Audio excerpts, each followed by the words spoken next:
With regard to the refugee crisis, it's pretty obvious that ISIL is not contained, and it's pretty obvious they're not the JV team. This is a serious threat. The President still has not laid out a strategy for dealing with this. In the wake of this mass casualty attack in Paris, hopefully not only our own administration may wake up, but NATO may take an enhanced interest in dealing with this problem. We're going to continue to have refugees as long as Syria looks like it does.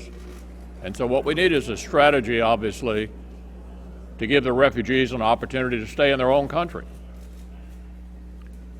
With regard to vetting refugees, I would just mention a case a few years ago in my state. There was a person from Iraq who came into the U.S. as a refugee, vetted, who ended up being arrested for plotting a terrorist attack, and they subsequently found his fingerprints on an IED back in Iraq. So the ability to vet people coming from that part of the world is really quite limited.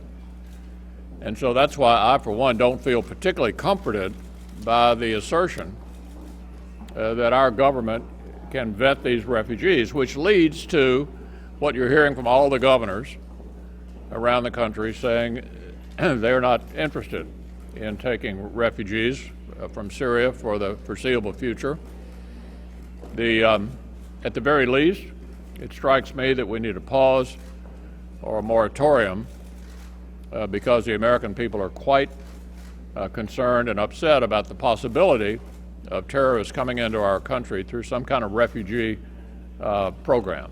Senator, how quickly do you figure you all can get a bill for a pause in the Syrian refugee program, and do you think it's going to be tied to the big spending bill? Well, the Speaker and I were talking about this yesterday.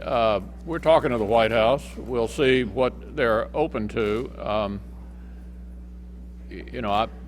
There's certainly a possibility it could become part of legislation. I understand that the House may vote on a freestanding measure along these lines. You'll have to ask the Speaker's office about that.